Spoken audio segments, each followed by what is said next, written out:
whatever follows the words I am is so powerful, right? So Mm-hmm. if you're saying, I am someone who goes from diet to diet. I am someone who can't follow through.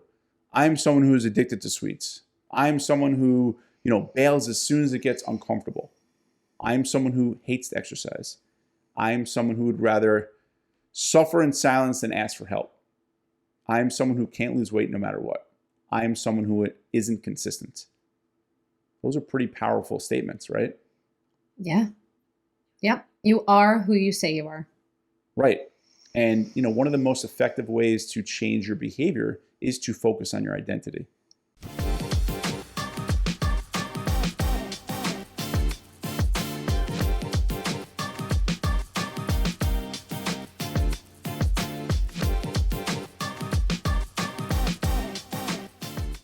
Hey there, Adam. Great as always to see you. And let's get right to it today because we've got a lot of words to talk about. Yeah?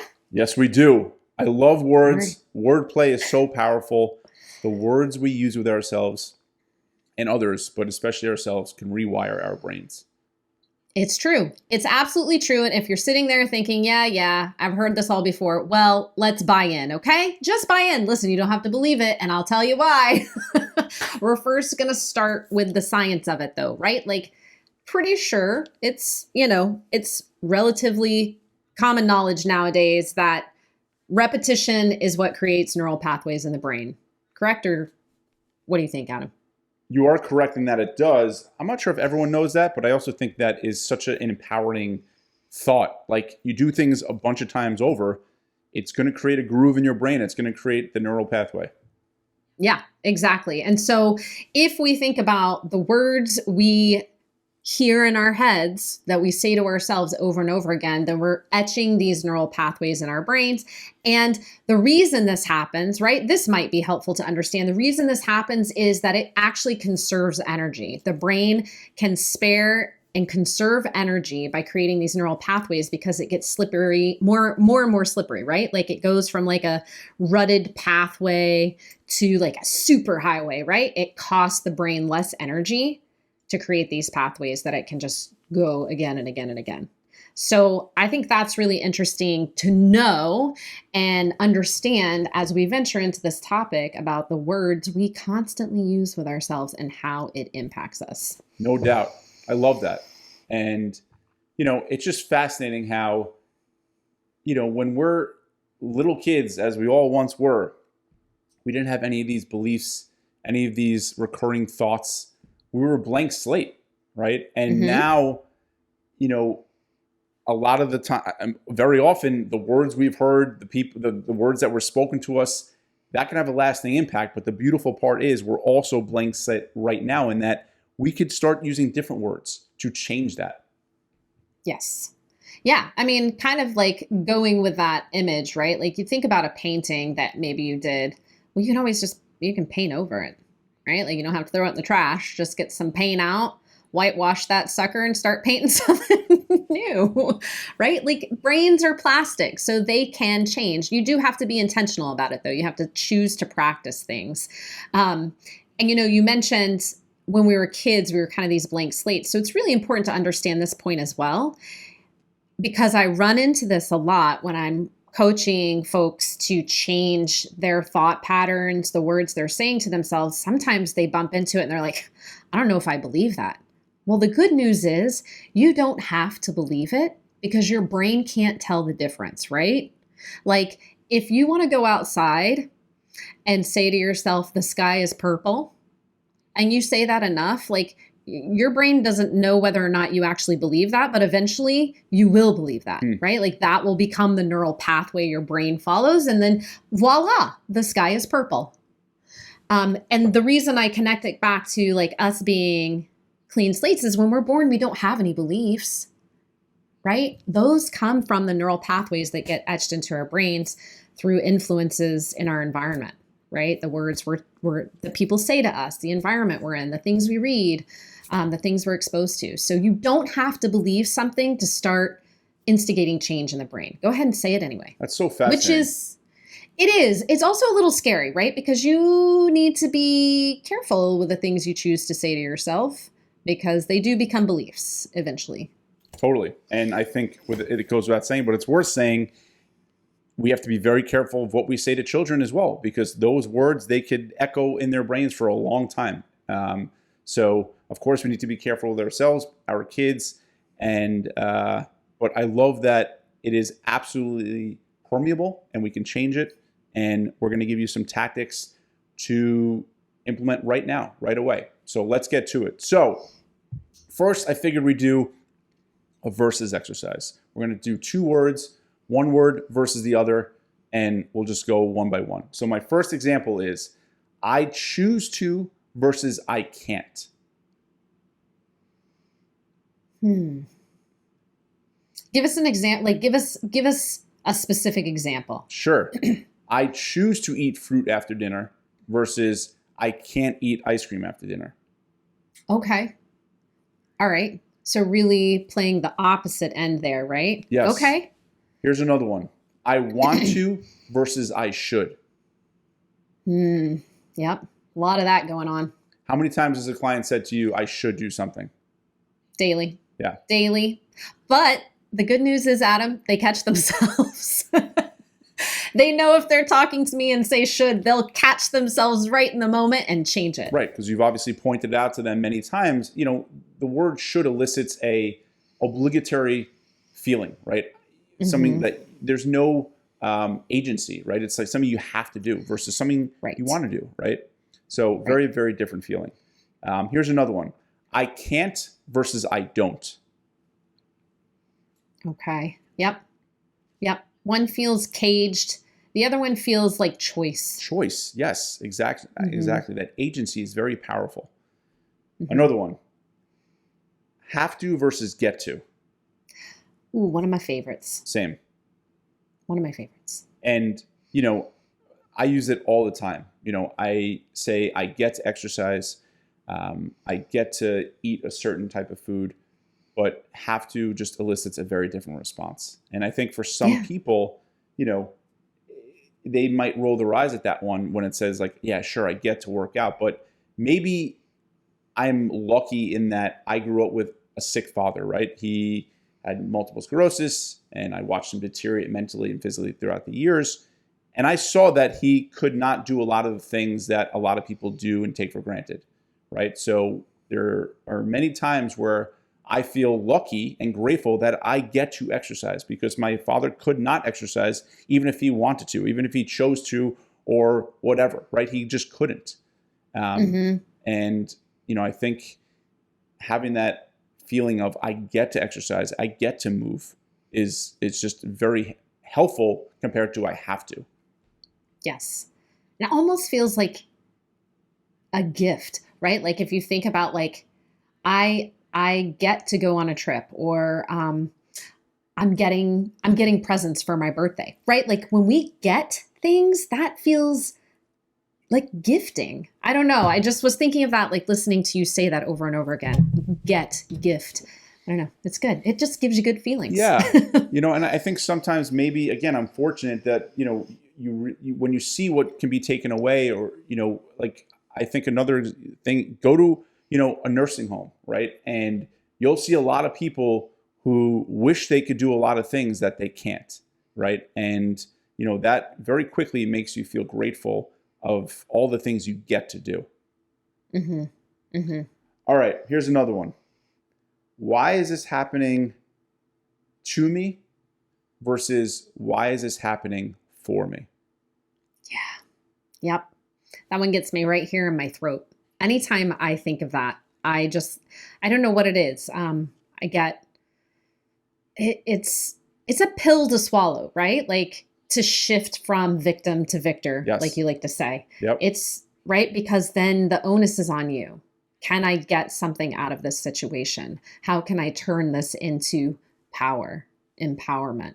I love that one though. That one's one of my favorites. Yeah, I agree. We're more capable than we think. And, you know, there's no doubt when you choose that powerful approach versus powerless approach, it's absolutely life-changing. Last but not least, a word I use with my kids all the time is yet. Hmm. So they'll say things like, I can't do this. And I'll make sure I throw in yet. Yes.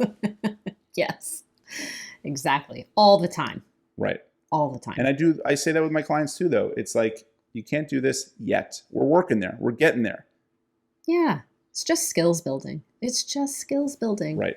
That's it. But All of life. But part of it is believing you can, right? And I think that's where the idea of identity comes into play, right? And we kind of touched on this earlier, just how the words we use with ourselves certainly matter. The words others have said to us back in the day could really have a lasting impact. And if someone tells you you're lazy and you start saying, I am lazy, that can have a lasting impact. So whenever you say the word, whatever follows the words I am is so powerful, right? So if you're saying, I am someone who goes from diet to diet. I am someone who can't follow through. I am someone who is addicted to sweets. I am someone who, bails as soon as it gets uncomfortable. I am someone who hates to exercise. I am someone who would rather suffer in silence than ask for help. I am someone who can't lose weight no matter what. I am someone who isn't consistent. Those are pretty powerful statements, right? Yeah. Yep. You are who you say you are. Right. And, one of the most effective ways to change your behavior is to focus on your identity. And one of the easiest ways to do that is to start saying things I am with positive things, right? So here are some examples. I am someone who makes healthy choices. I am someone who embraces discomfort. I am someone who refuses to quit. I am someone who plans ahead. I am someone who asks for help so I don't remain stuck. I am someone who exercises. I am someone who invests in their health and fitness. I am someone who follows through on what I commit to. I am someone who can lose weight because I don't give up. I am someone who is consistent. I am a healthy and fit person, right? Those are all just examples of things you could say to yourself that have a very different feeling than the other negatives I listed. Yes. And just a reminder, you don't have to believe them to say them, right? Like, say them. Start saying them. Pick one and say it daily, whether you believe it or not. And eventually it will change your beliefs about you. And that's going to change your outcomes. Exactly. And, why does this matter? Or at least the examples I just shared. Because your identity is driving your actions, right? I am someone who, now here's the wonderful twist. Your actions reinforce your identity. So it becomes a virtuous cycle, right? So it's reinforcing. So you're someone who does this, you follow that act, then you believe it, and it just becomes this like flywheel effect where it gets faster and faster and faster. So going forward, I challenge you to please be careful with whatever you say followed by I am. Make sure it is possible. It is positive. Yes, definitely. And when we finish getting through the examples, I do want to give another little tactic to noticing these things. But what's up next? We have labeling. Yep. Right? So talk to us about labeling. Yeah. So, I think here's an example, right? So, we have, let's say we have broccoli. Broccoli is food. Cookies is food too. One is nutritious. The other is not as nutritious, right? I think we can all agree on that. Now, here's an interesting challenge in terms of labeling. What if you labeled anything edible into two categories, food and entertainment, right? So let's just say for this experiment here, anything nutritious we're labeling as food, anything indulgent that doesn't have as much nutrition we're labeling as entertainment. Now, if we keep doing this, eventually we say to ourselves, I'm eating entertainment? No, right? We eat food and we do fun things to entertain ourselves. And again, I'm not saying, it's just one example of how you can label things. And I think sometimes when we realize that we're, eating entertainment because that's what we're really after, not actually the food, it makes it a lot easier to catch ourselves. Yeah.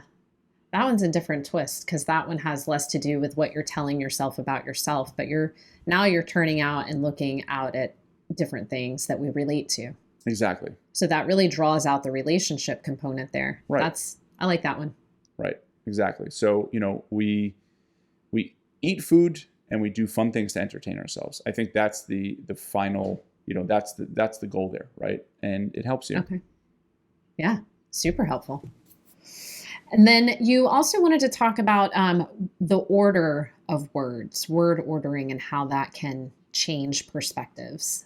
Yeah, I think, if you change the order, it could just lead to a different outcome. My favorite example, if you focus on results, you won't change all that much. But if you focus on change, you'll get results. And this is all just simply about shifting your perspective, right? And shifting your focus, really, actually, right? So instead of focusing on results, like that's less tangible to me than focusing on change, because change, it's like, all right, well, what can I actually change? And then you can even go one step further and you say, how do I know I'm actually changing? I bet you have an answer for that. I do. Tell us. You know you're changing when it is uncomfortable.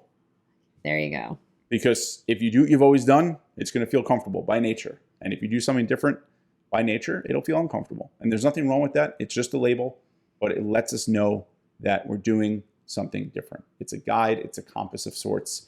So if you want results, instead of focusing on the results, focus on change. Ask yourself, what am I willing and able to change today? What am I willing and able to change this week? And how do you know you're changing? Let discomfort be your compass. Good. Any other word order notes? Yes. Here's my favorite catch-22. And I don't like this word, but we're going to use it just for the sake of this, this exercise. Okay. In order to not eat, a dieter needs willpower. However, in order to have willpower, a dieter must eat. Should I say it again? Yes. In order to not eat, a dieter needs willpower. However, in order to have willpower, a dieter needs to eat. What that means is, what I mean by that is the best offense is defense. And it is very hard to control ourselves when we're ravenous, right? We're thinking very short-term, irrationally minded when we're hungry. So by eating, by playing, the best offense is defense, that makes all the difference, right? We can't control what we crave when we're hungry, but we can control how often we eat. I like that one. That one's a good ordering. I'd be interested to know if anybody out there has any other ones. That's what I'm excited to hear. Yeah.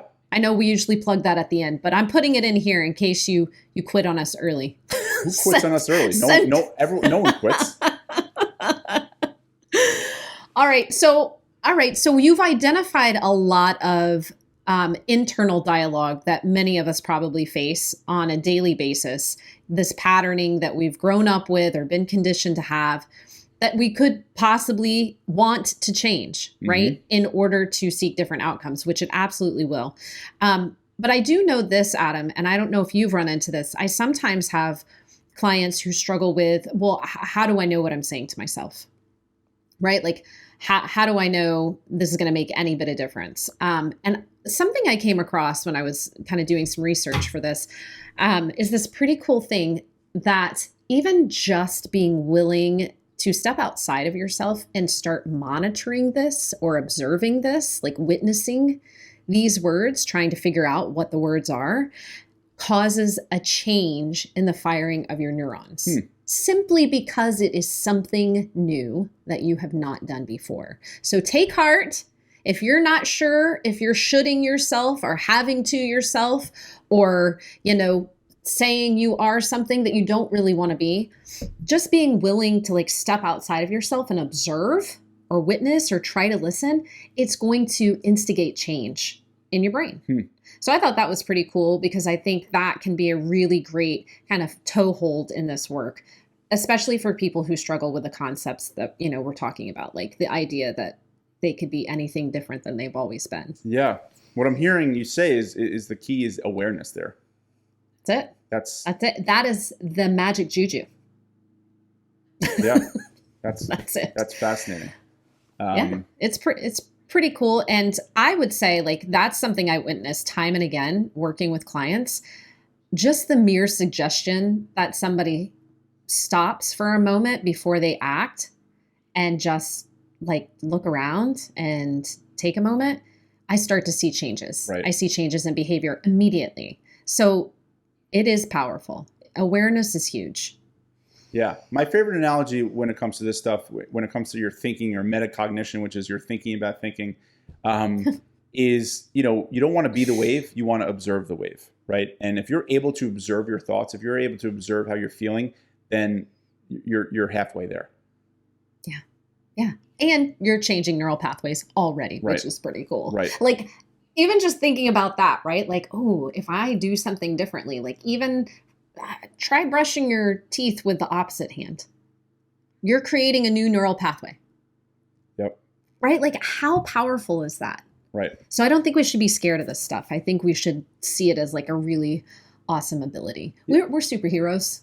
We all are. And, I think that goes in line with what we talked about last week. And speaking about order of words, what I said last week is, or I think maybe the week before, whatever. I said, as we age, we seek comfort, but the more comfort we seek, the faster we age. And I think this is a perfect example of a very low barrier to entry of trying things that are uncomfortable, right? We're just talking about words here. We're not talking about movement. We're not talking about running a marathon. We're just talking about the words you use with yourself.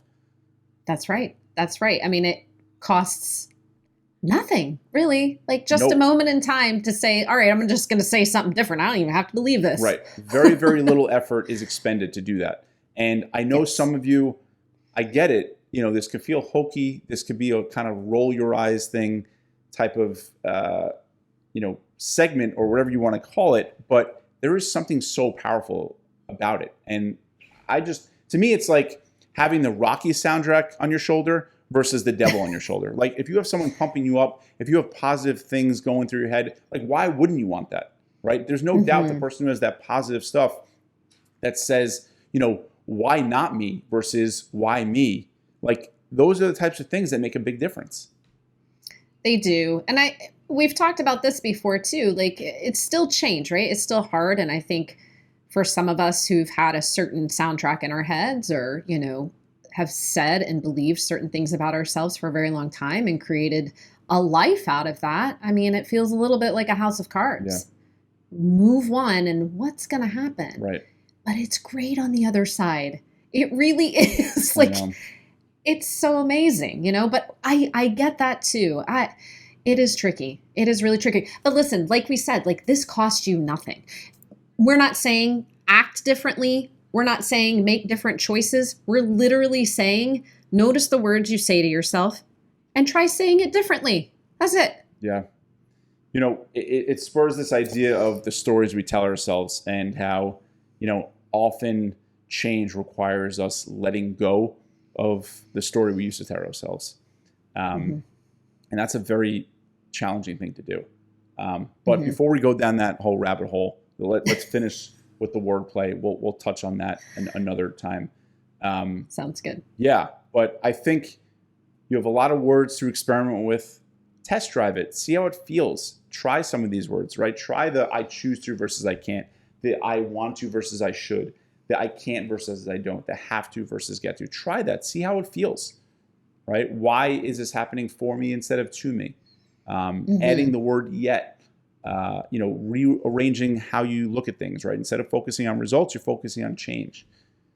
There's just so many fascinating things we can do that don't require all that much effort. They don't cost that much effort, right? And that to me is pretty cool, right? It's worth a try, and it could yield huge results. Absolutely. So I said it earlier, but if you're still out there listening, send us your words. Send us your swaps. Send us your labels, your identity stuff. Let us know how this went down in practice for you. And we always love to hear from you, and we'll look forward to seeing you again next time. All right? Take good care.